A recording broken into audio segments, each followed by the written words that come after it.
कि लखनऊ की सड़कों पे जब हम लोगों ने बीजेपी कार्यालय घेरा था, फाइल के पास आएगा, ले रहे यार, फाइल एक रही, फाइल है मेरे पास, फाइल दे दीजिए। हम लोग दोनों लोग जा रहे हैं, थोड़ा ये फाइल दे दीजिए बस। बंद करिए। और कुछ छात्र ये है कि भाई बारिश को देखते हुए जो दूर दराज से आने वाले लोग थे वो थोड़ा भ्रमित हो गए कि ऐसा बारिश को भी धरना कैंसिल ना हो।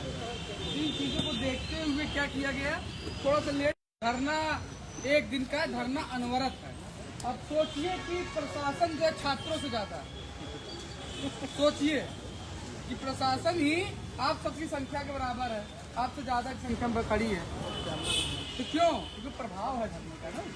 जान रहे हैं कि भाई 2022 में बहुत विशाल संघर्ष हुआ। अब थोड़े छात्र हैं, भ्रमित हुए हैं, दूर दराज किए हैं बारिश की वजह से, लेकिन कहते नहीं बूंद बूंद से घड़ा भरता है, बूंद बूंद से घड़ा भरता है। और अभी 1 बजे करीब, 2 बजे करीब संख्याएं धीरे धीरे जुड़ना इसलिए शुरू होगी। कुछ लोग बेचारे प्रयागराज से आने वाले थे, जो बारिश हो गई, जो बहुत अति संघर्षशील साथी थे वो तो आए भाई बारिश में भीग के आए, जैसे लौकुश जी, अजीत जी, धर्मवीर जी, अन्य साथी अजीत जी, अनिल जी, तो ये लोग आए भीग कर।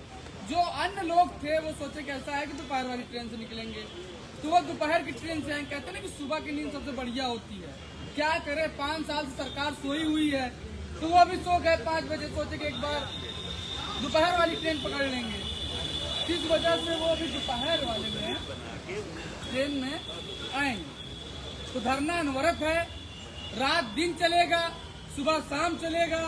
आपको बताए थे कि भाई हम सबको यहाँ 2-3 दिन से लगातार कार्य कर रहे हैं। ये कोई मेरा क्षेत्र नहीं, हमारा क्षेत्र तो इलाहाबाद है, जहाँ कोई शिकायत भी नहीं थी, कोई दिक्कत भी नहीं थी। यहाँ तो हमको कमरा भी लेना पड़ा, हाल भी लेना पड़ा, चटाई, बैनर, बिस्तर, माइक, सब चीज हमको लेना पड़ा। यहाँ तक कि स्वयं भाई रिक्शा से आना पड़ रहा है, पैदल जाना पड़ रहा है, फोटो कॉपी करना हुआ, फोटो कॉपी के लिए पैदल जाना पड़ रहा है। देखिए अपना काम है, जितना जमीनी स्तर से जुड़ोगे उतना ऊपर उठोगे। तो इसलिए जब जमीन से जुड़कर आप काम करेंगे तो जरूर आपके साथ तादाद जुड़ेगी। सीधी सी बात है। कुछ लोग ये सोच रहे हैं कि हम नहीं जाएंगे तो क्या होगा, तो हम आपको बताएं कि पहले आप नहीं जाएंगे तो संख्याएं घटेगी, आप जाएंगे तो संख्याएं बढ़ेंगी और आप इतिहास दोहराएंगे। आपको याद दिलाना चाहता हूं, ये वही ठंडी का मौसम है जब 2022 का चुनाव चल रहा था। प्रशासन इतना एक्टिव था, हजारों की संख्या में विधानसभा 2 घंटा 3 घंटा तक जाम था। प्रशासन के लोगों को ये सोचने में ये सोचते रह गए कि संख्याएं आई कैसे, इतनी संख्या रोड पे उतरी कैसे, प्रशासन क्या कर रहा था, लाइव क्या कर रहा था। लेकिन जानते क्या है, जो डीएलएड के जो साथी होते हैं ना, बहुत शांति वाले इंसान होते हैं, बस मौका देख के चौका और छक्का दोनों मार देते हैं। और हमको ये उम्मीद है कि धीरे धीरे संख्याएं बढ़ेंगी और 2-3 बजे तक अपना कार्य करेगी और ये अनवरत धरना चलेगा और प्रदेश सरकार को सुनना पड़ेगा।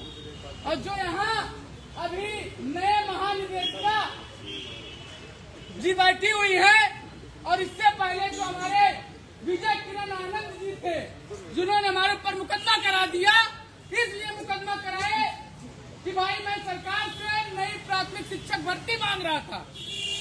सरकार को मुकदमा कराना था, लेकिन सरकार के तौर पे विजय किरण आनंद जी ने हमारे ऊपर मुकदमा करा दिया। और इस समय वो चले गए हैं, मेला अधिकारी बन गए हैं, मेला कार्यभार मिल चुका है। अब वो बेचारे रेत में मेला वाला कार्य करेंगे। और इस समय हमारे किरण वर्मा जी आई हुई है, महानिदेशिका जी है। और सोचिए, ये सब इतने बड़े पद पे बैठे हुए हैं, ये लाखों लोगों को प्रशिक्षण दे रहे हैं, सर्टिफिकेट करवा रहे हैं, लेकिन नौकरी के नाम पर ये केवल समय काट रहे हैं इसी के कमरों में। और मैं आपको बताना चाहता हूँ, इनको सीख लेनी चाहिए बिहार से, इनको सीख लेनी चाहिए के पाठक से, इनको सीख लेना चाहिए झारखंड से, इनको सीख लेना चाहिए बिहार से कि वहाँ पर एक अधिकारी के पाठक जी कितना अच्छा बेसिक विभाग में काम कर रहे हैं। हर 3 महीने 2 महीने में नई प्राथमिक शिक्षक भर्ती का विज्ञापन निकाल रहे हैं। अरे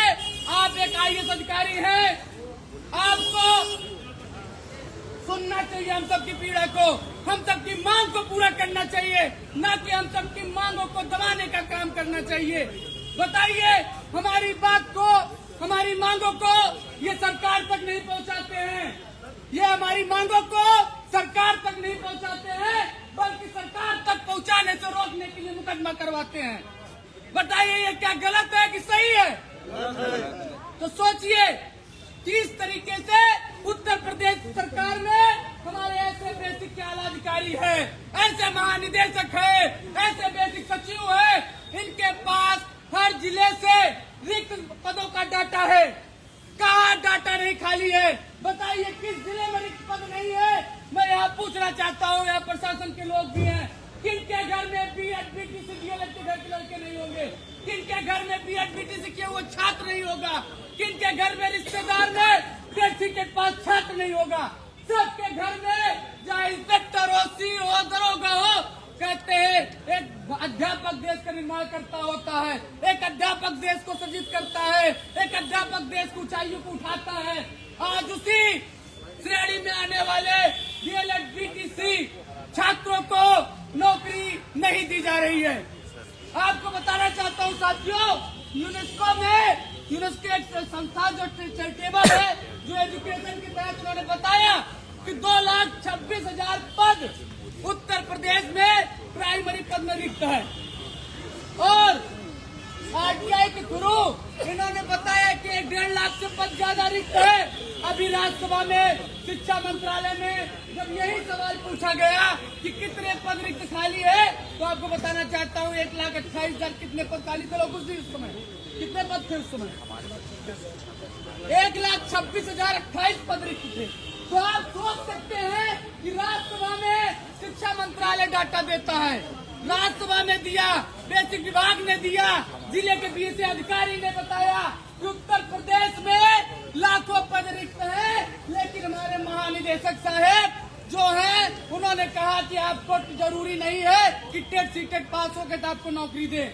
हम चाहते हैं कि आप बताइए, आपको अगर नौकरी नहीं देना था, आपके विभाग में पद रिक्त होने के बाद भी आप भर्तियां नहीं दे रहे हैं, तो आपको डीएलएड बीटीसी टेट सीटेट कराना बंद करवा देना चाहिए था। आज हम सब 5 साल 6 साल से 2017 से इस लड़ाई को लड़ रहे हैं।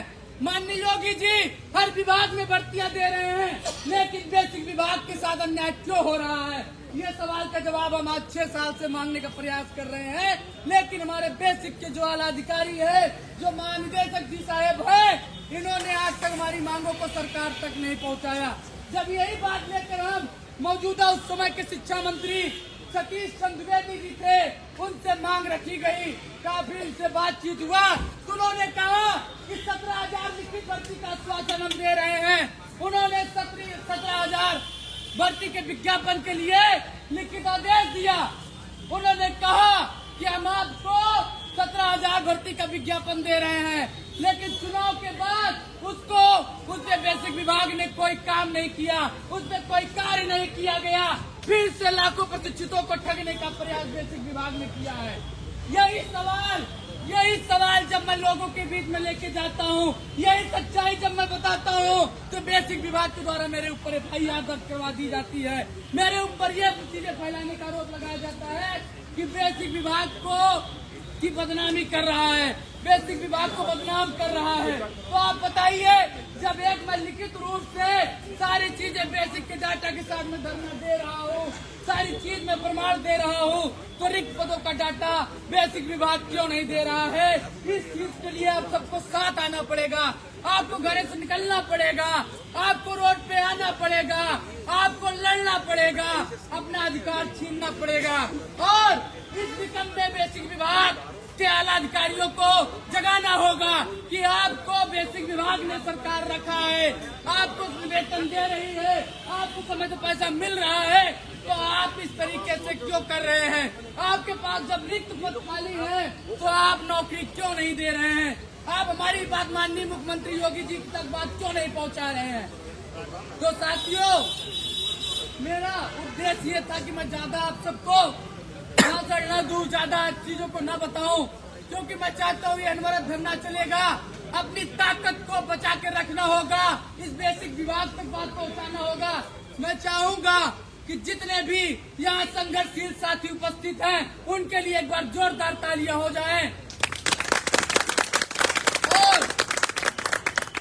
और जो लोग हैं और जो लोग नहीं आए हैं उनके लिए भी एक बार जोरदार ताली होना चाहिए कि कम से कम वो घरों पर बैठ कर लाइव देख रहे हैं। अरे भैया, आपके घर बैठने का ही नतीजा है कि प्रदेश सरकार आपको नौकरी नहीं दे रही है। एक बार मैंने बताया था कि 2019 में भी सरकार भर्ती नहीं देगी, तो नहीं मिला। 2022 में कुछ सोचे थे कि चुनाव को देखते हुए सरकार भर्ती देगी, नहीं मिला।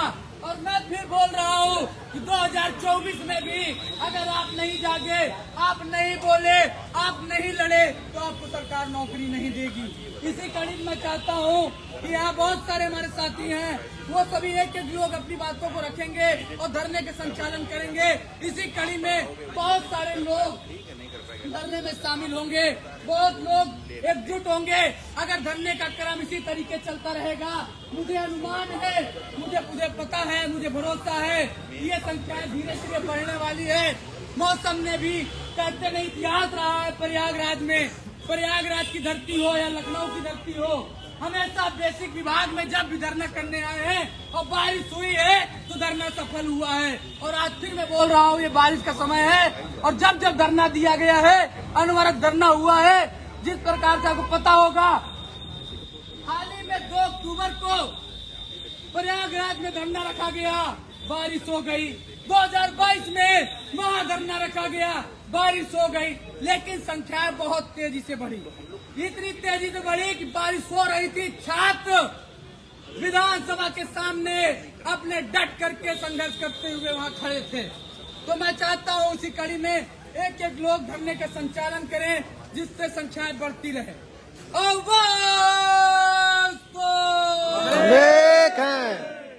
आप सोचिए कि मैं इतना चिल्लाने के बाद 4 दिन 5 दिन से एक टाइम खाने के बाद ये आवाज बुलंद है, तो आप सब दाल चावल खाकर सोने आ गए हो। कम से कम इतनी संख्या में चिल्ला तो सकते हो। अगर शर्म आ रही, क्या मतलब है? बच्चों को पढ़ाने के लिए भी आपको बहिर्मुखी होना पड़ेगा। अरे आप बच्चों तक अपनी आवाज कैसे पहुंचाएंगे? आपको सरकार माइक थोड़ी देगी कि 30 बच्चे 50 बच्चों को पढ़ाने के लिए आप स्लो बोले। अरे आप सब संघर्षशील हैं, 4 सेमेस्टर पढ़ कर आए हैं, बच्चों को जीवन भर पढ़ाना है, आवाज बुलंद होनी चाहिए। कम से कम वहाँ तक आवाज जाना चाहिए। कमरा है, 3रे तल्ले पे कमरा है, माननीय साहब बैठी है, और वहाँ तक आवाज जाना ही चाहिए। आवाज तो